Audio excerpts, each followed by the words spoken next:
جی وعلیکم السلام ورحمۃ اللہ وبرکاتہ۔ بھائی نے پوچھا ہے کہ غیر مسلم ساتھ کام کرتے ہیں، ہاتھ وغیرہ دھوتے ہیں، تو وہ ہاتھوں کو چھڑکا جھاڑتے ہیں تو اس کے چھینٹے وغیرہ پڑ جاتے ہیں، تو کیا اس سے جسم پلید ہو جائے گا؟ نہیں بھی، اس طرح جسم پلید نہیں ہوتا۔ اگر کوئی ظاہری نجاست ہاتھوں کو لگی ہوئی ہے تو اس کے چھینٹے پڑ گئے ہیں پھر تو پلید ہو جائے گا، ورنہ اگر کوئی غیر مسلم ساتھ لگ جائے، اس کے کپڑے ساتھ لگ جائیں یا اس کے ہاتھوں کے چھینٹے وغیرہ ساتھ بندے کے اوپر پڑ جائیں تو انشاءاللہ اس سے مسئلہ نہیں بنے گا۔ اس کی دلیل ایک تو صحیح بخاری کی وہ حدیث ہے جس میں نبی مکرم صلی اللہ علیہ وسلم نے علی رضی اللہ عنہ کو اور کچھ دیگر صحابہ کو بھیجا تھا پانی تلاش کرنے کے لیے جب آپ ایک سفر میں تھے، تو وہ ایک مشرکہ عورت کو لے کر آئے تھے، اس کے پاس اس کے مشکیزے بھی تھے، تو اس پانی کو آپ نے استعمال کیا، صحابہ نے بھی استعمال کیا۔ تو اب اس حدیث پر غور کریں، پتہ چلتا ہے کہ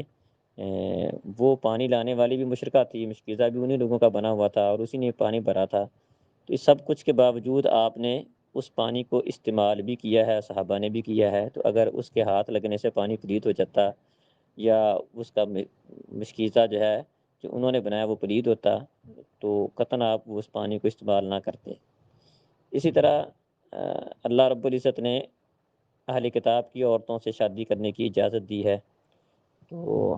جب اہل کتاب کی عورتوں سے شادی کی اجازت ہے تو ظاہری بات ہے عورت کے ساتھ میل ملاپ بھی ہوگا اور وہ کھانا بھی پکائے گی، جسم بھی اس کے ساتھ ٹچ کرے گا، پسینہ وغیرہ بھی ہوگا، یہ سارے معاملات ہوں گے، تو اگر اس سب کچھ کے ساتھ جسم پلید ہو جاتا ہے تو پھر تو اس کی شادی کا بھی فائدہ کوئی نہیں ہے اور پھر اس کے ساتھ رہنا بھی بہت مشکل ہے۔ تو اس سے بھی یہ بات سمجھ آتی ہے کہ یہ ظاہری طور پر اگر اس طرح کا کوئی مسئلہ نہیں ہے کہ یہ نجس ہوں، اس طرح معاملہ نہیں ہے، بلکہ جو قرآن مجید میں اللہ تعالیٰ فرماتے ہیں کہ انما المشرکون نجس، مشرک نجس ہیں، پلید ہیں، تو اس سے مراد ظاہری نجاست مراد نہیں ہے بلکہ معنوی نجاست ہے، یعنی کہ عقیدے کی نجاست مراد ہے کہ یہ عقیدے کے لحاظ سے نجس ہیں، گندے ہیں، تو ظاہری طور پر یہ نجس ہوں، پلید ہوں اور ہاتھ لگنے سے بندے کا ہاتھ پلید ہو جاتا ہو یا ان کے کپڑے کے ساتھ ٹچ کرنے سے یا اس طرح جس طرح بھائی نے پوچھا ہے کوئی پانی وغیرہ انہوں نے ہاتھ دھوئے ہیں اور اس کے کچھ چھینٹیں کسی مسلمان پر پڑ جائیں تو مسلمان پلید ہو جاتا ہو،